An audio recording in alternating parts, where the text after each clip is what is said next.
let's talk about how we approach social media and social networking for job searching or client prospecting, which is my case. And I know, Annie, you're looking for work right now. Yeah, I'm looking for work right now, and I always use LinkedIn and Indeed to look for some job and some connections.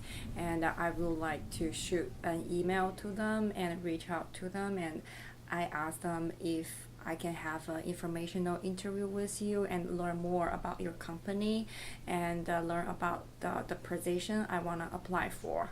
So I think LinkedIn and Indeed are very, very good resources for a job seeker. Yeah. I also use LinkedIn, and I use it typically to go after new clients, but currently I'm using it for job prospecting because I'm also looking to make the transition from consultant to full-time, and I find that it's really good in terms of connections. The downside, though, that I found with LinkedIn is that a lot of the positions that they post on there are really meant to screen out versus include people in terms of how you're going about looking for a job. So it's, about 50-50 in terms of, how I deal with it. However, on my consulting end, it was really good. I mean, it was really, really good because I'm able to make new connections and network and everything. How have you found it to be? I think with LinkedIn, I probably 80% of my activity is on LinkedIn. I use it because I do a lot of consulting work. So number one, I use it for updates. I write articles on various topics and I share with my network on LinkedIn. I also do prospecting like you, Adrian. Sometimes it's I guess it's e-cold calling, if you will, because I have reached out to C-suite executives actually and gotten a response. And it's funny because I feel like I get a better response from C-suite than middle managers. I do too. Because I don't know why. Sometimes middle managers tend to perhaps they get a higher volume. So probably, half or more than half of my requests go ignored, whereas C-suite do tend to be more responsive or even accept requests to connect within 24 to 48 hours. Yep, that's been my experience too. And it's interesting that you think that probably there's a high volume. I tend to think it's a high volume, and I think that they are not capable of actually doing the job in terms of weeding out and figuring out sort of strategically why you've even reached out to them. I honestly think that, and I think you think middle managers. I think that they don't have the vision, in terms of your language that you're speaking to C-suite.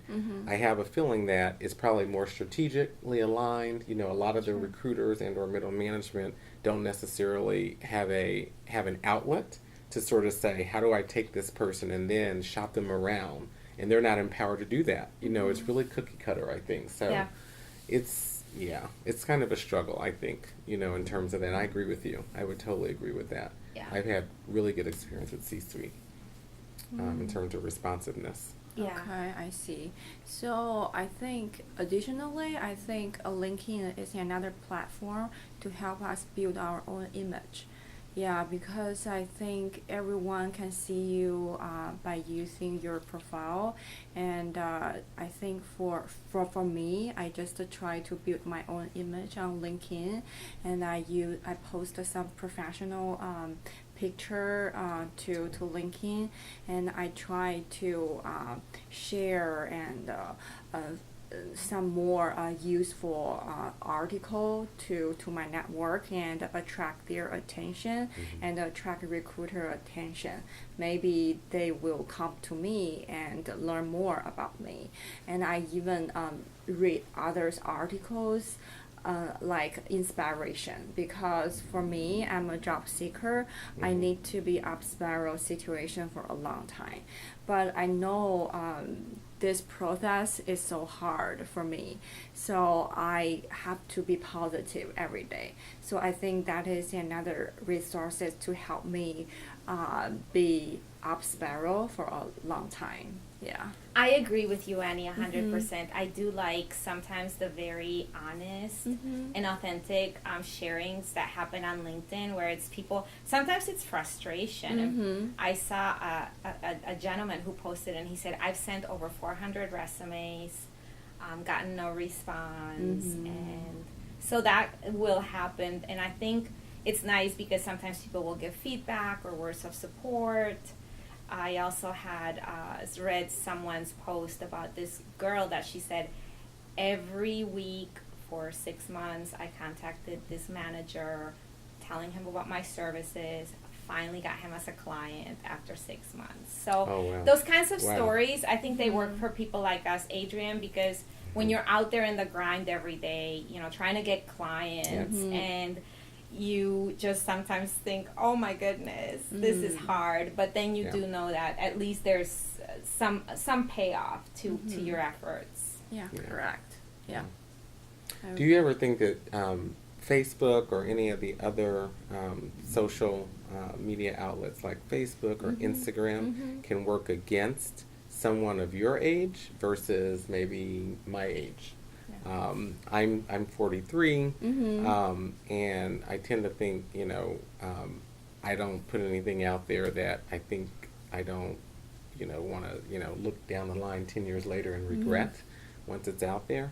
But then there's the other part that you think, oh, do you have to be sort of out there? And, you know, what are these companies looking for? Do you think there's a bad side or a good side? Or what do you guys think about the other channels in terms of, you know, human resources or recruiters actually looking at that to try to build a profile or a preconceived notion of what you're like and that you'll fit into their culture? To the culture. I think you almost have to. I sometimes hire freelancers for what when I get certain projects that require a certain skill set, and I do go to the Facebook and, you know, the Instagram and Twitter, see what's your social persona like, because you're right. I think it's your culture. It's just about, okay, does that fit in with, you know, it's okay to be wacky or straight-laced or what have you. It's not about that, but it's to say, okay, if this is how we function, or this is the client that we're working with right now. If it's a very conservative client, sometimes you don't want to put someone on the team that will probably, you know, offend them or anything. Exactly. And that's not to say that they wouldn't be amazing, but I agree with you.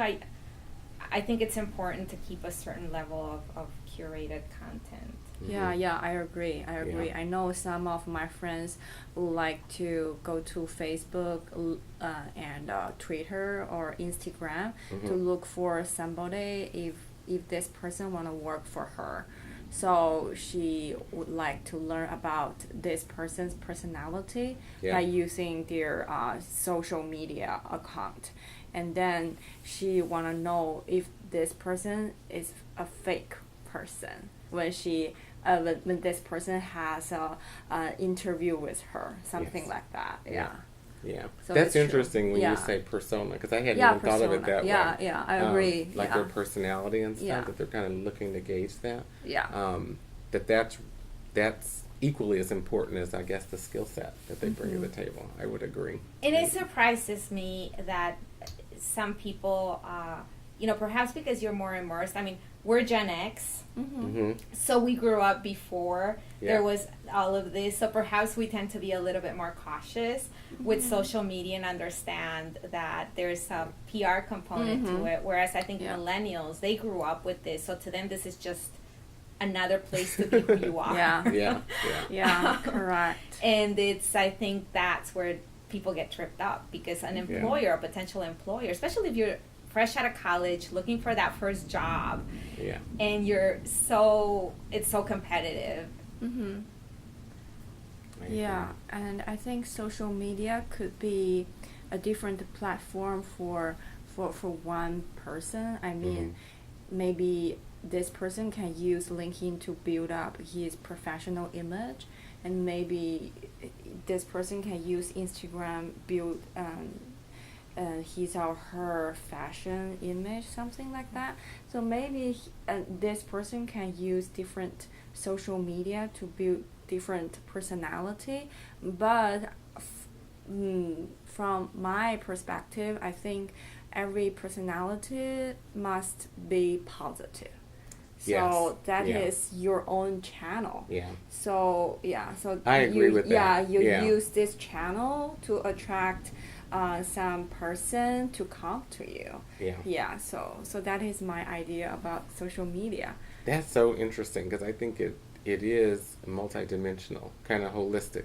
And I've never thought about it that way, where she said, there's a personal brand for Instagram, there's a personal brand for LinkedIn. And actually, something happened on LinkedIn where someone posted something and there were comments that said, this belongs on Facebook. I see this that a doesn't belong lot. on LinkedIn. Yeah. And I think that there is a decorum for LinkedIn, that things Okay. should just be business focused, kind of like you're saying, versus like your social, Okay. outlet. Oh, I yeah. totally agree with that. Yeah, Have you yeah. seen though a pattern lately on LinkedIn where it seems like people more and more are putting questionable postings that perhaps what you just said, they belong more somewhere else? I Yeah. see people getting more of those comments where people are just incensed because it's at a party, or it's something very health focused or personal focused, and people are saying this is a professional networking Yeah. site.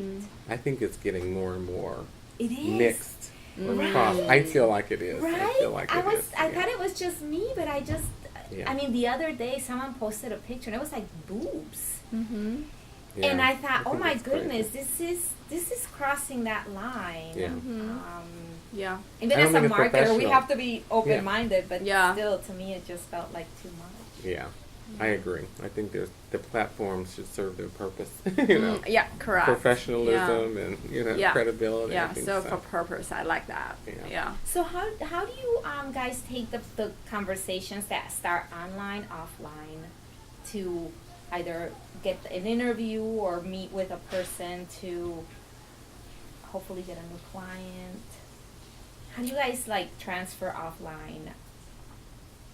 Do you ask for the meeting, or do you Yeah, I just request- use the function on LinkedIn to reach out, to send a email or message to the connection I want to reach out, and then if he or she is available, so we will have a in-person meeting, offline, something like that. Yeah, I typically do the same. Typically looking for an initial connection, and then I'll send an email and potentially, a message, and then with an email address, and say, hey, I'd like to get coffee or something if you have time. So Yeah. typically it's, for me, it's trying to engage them first, and Yeah. then offer up, Yeah. with their busy schedule, Right. try Yeah. to tailor it somehow Right, to correct.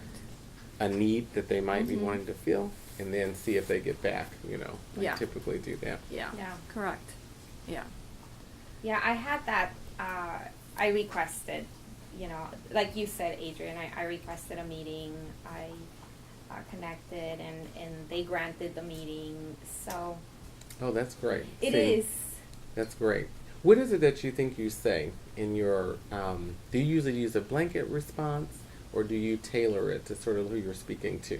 Because that's interesting. So, when you get the feedback or the response, is it typically something that you think you said to them that elicited, that reaction, or what? What do you think it is? If I can tailor something and be authentic about that, I do. Mm-hmm. I sometimes get emails from people that they try to tailor something, and it feels so contrived and superficial. Mm-hmm. Like, oh, I see you live in Chicago. Really? Yeah. But when I try to tailor it more to something how I relate to their products. So Okay. if it's, for example, Pampered Chef, and I'm trying to reach out to the CEO at Pampered Chef, I would say, oh, I have this serving set of bamboo bowls that I love.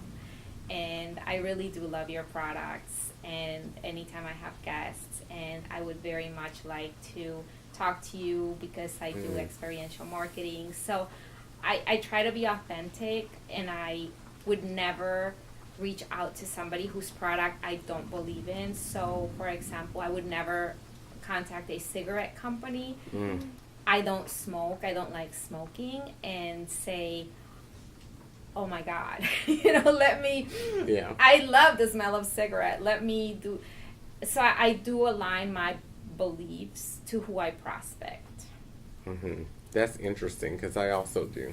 And there was a time, I work in healthcare marketing, but there was a time that the allergy medications like Claritin or like a proton pump inhibitor like Nexium and all of that, you can actually, a lot of patients don't necessarily need those products unless they're really, really, really on the bad end. Like you can drink water and sort of be cured, of those things and certain allergies. And I vowed to work on more progressive illnesses, so diabetes, oncology, cardiovascular issues that deal with, heart attack and stroke, on purpose. Because my belief system was, some of the companies are making medications that they know don't necessarily work with follow-up medications to make sure that they continue to make money. And so I kind of wrestle with that. But the belief system, too, has to really be core, I believe, to reaching out to people on social. It really does. And I block people, too, that I feel like are not in line with that, which is, and I don't care how they feel, just to have that integrity, Yeah. When I reach out to other connections, I would like to tailor-make my message, because I think I shouldn't use the same message to send anyone. So I just try to find some common ground between with each other, and then I try to use this way to tailor-make my message. So I think it's good, and the efficiency, yeah. And I think they see that. I've had good response with when I try to connect with someone on that level that's authentic and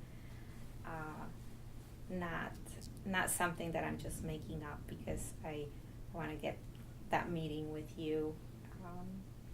And I think that's more important. Yeah, I agree. I think it goes longer. It's sustainable. It goes a long way. Yeah.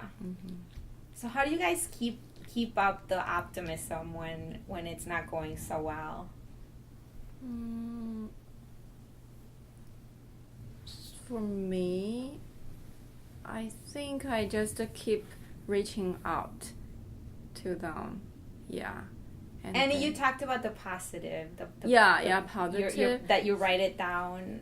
Yeah. I wrote positive journal. Yeah. So gratitude journal, and then review what I did before, and I look through my strengths every day, because I think, I have a lot of strengths, so I can engage them. So even before my interview, I will do this gesture to be confident. So that is my way to help myself be up every day. Yeah. I write every morning in a journal. Yeah. And on the outside it does say, start this day with creativity and gratitude on the outside of my journal. But I do journal, and specifically I'm journaling about just how I feel. So I take it from a feeling standpoint, because sometimes internally, my chatter internally is sort of like, feeling frustrated, and I have to get that out first and then say, okay, now how can I switch this before I really start my day?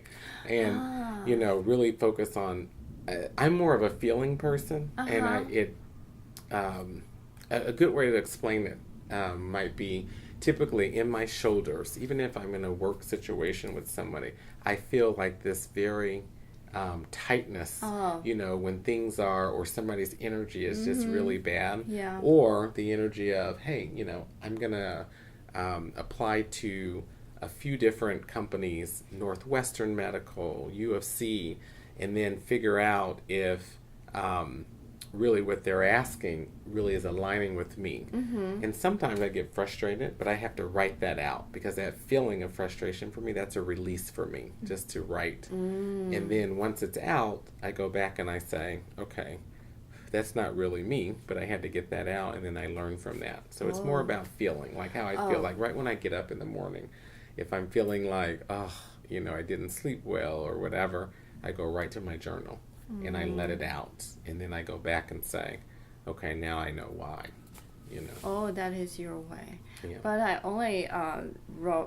only write some positive situation on my journal. I just wanna get rid of the negative, That's situation. interesting. So because if I browse my journal, I will feel happy because I agree that the feeling is very important. We shouldn't think a lot. We should feel a lot. We need to feel what is gratitude, what is love, what is a joy, something like that. So Yes. so that is, I think that is my energy. So every day I will do pausing. So I will say thank you, thank you, thank you. So after I say thank you, I feel that I gain a lot of energy, and then I will be better, and then I think my brain is very clear and I can speak English very well, like right now.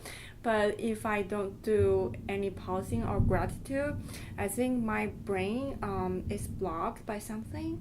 So, and I'm not creative, and I even don't know how to express my thoughts with others. So so I use this That's way great. to make me to be up spiral or up every day. That's great. Yeah. I started doing something different this year. I used to be more like you, Annie, and focus on the positive.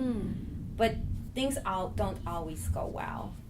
Sometimes, you know, you don't get the client, you don't get the project, you don't get the lead.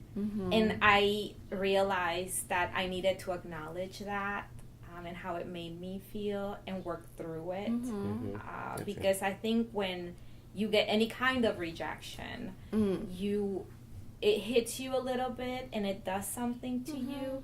So what I had to do was say, okay, yes, it feels bad right now. I would much rather be happy that I landed the new client or landed the meeting.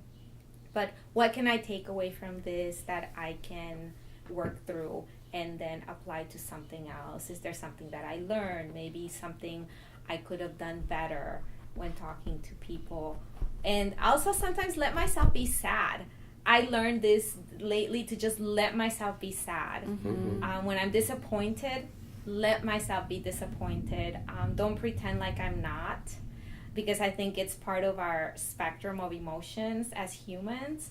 And let myself cry out of frustration. It's okay. I think we've all had jobs where we finish a talk with our boss or something and we go back to our desk and cry. Well, it's no different. Just let yourself feel it, but then focus on the positive. And in the morning, think about, okay, this is it's going to be a good day, and this is what I'll do from my end, because there's a lot we don't control. Yes. I totally agree. You mentioned we are human being. We are not robots, so it's okay. We cry, I agree. and even it's true. And even when for example, you mentioned rejection. So when I receive rejection letters, I just tell myself it's okay.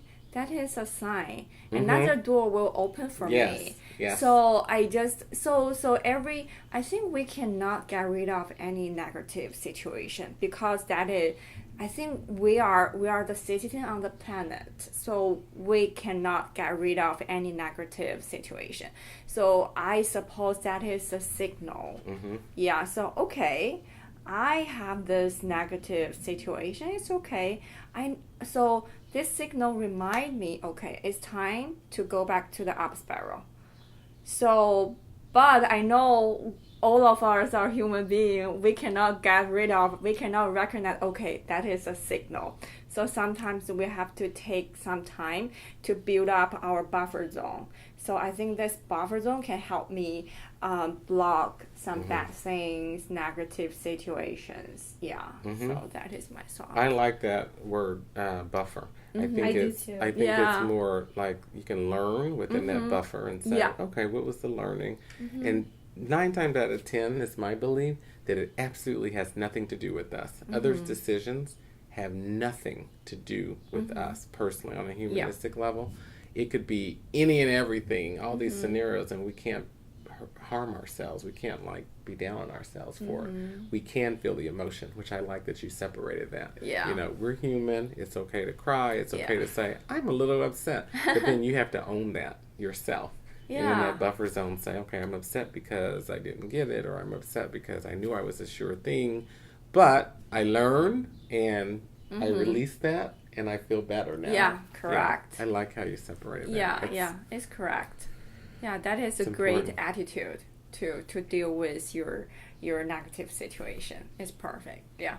Because you can carry it with you. If imagine that it's like a bag, and if you put all those rejections, all that negativity, it gets heavy, and you almost have to kind of like a washing machine, wash Right. it, wash it, wash Right. it, hang it up, I like come that. out clean Yeah. and start Yeah. over. Yeah.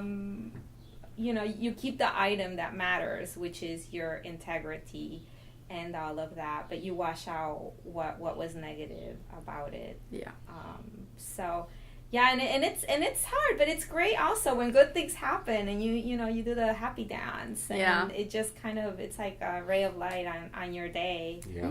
Yeah. And I think all it takes is just one little positive bit of positivity to make you feel 100 times better. It changes your entire perspective.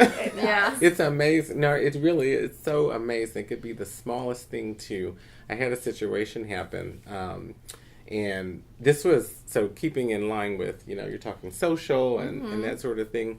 It was a message. I sent a message to a friend that we were going to meet, and it stayed in my queue. It did not get to them. And lo and behold, they had a death in the family and had tried to get to me and couldn't. So this was this whole thing where we're trying to, you know, but that in that instance, it told me, you know, I'm not necessarily in control of everything. It could take, you know, one action of somebody else to counter another. And I thought to myself, okay, that kind of canceled each other out. And when we finally got to each other and realized it, it was like, we're glad that we're just here to be able to share in that moment that Yeah. we're not always going to be the ones, you know, in control, or it's never going to be, you know, and it sometimes it's just, it cancels, it's neutral, right? Doesn't Yeah. have to be a good or a bad. It's true. And that's another thing, yeah, that you made me think about. When Yeah, you both it's said true. that. It doesn't always have to be good or bad, Yeah. you know, or someone's fault or not. Well, and it's nice. It's kind of refreshing. Sometimes I read articles from people on LinkedIn where they do kind of share these kinds of experiences in a really super authentic tone. And I read about a guy that had started a vineyard, and Oh, wow. he had invested a bunch of money, and he's like, you know, you're eating through your savings, and it's really hard, and you hope that you're going to get that distributor or that, you know. So it's nice to kind of share also in the you know, some people post where, oh yeah, we have 90% success rate in client acquisition. Well, there's the flip side to that, because when you go on your own and you're an Yes. entrepreneur and that's it, I mean, you wake up every day and it's up to you Yes. how it turns out. Yes, yes. And you do have to put your many hats, but the most important is the one that you're a leader, and you're someone that's positive, and all those good things that Yes. I think Annie has it down with saying, you know, you journal positivity in the morning, Yeah. because that's what's gonna carry you through all that day, and then at the end of the day, then you can cry on your pillow. Yeah, because we can control what I can control, right? Yes, We yes. cannot Yes. control others. We so. can't control Yeah, others. so I think I just focus on controlling myself. That's it. Yeah, Yeah. it's Yeah. true. Yeah, I agree. Yeah. Completely true.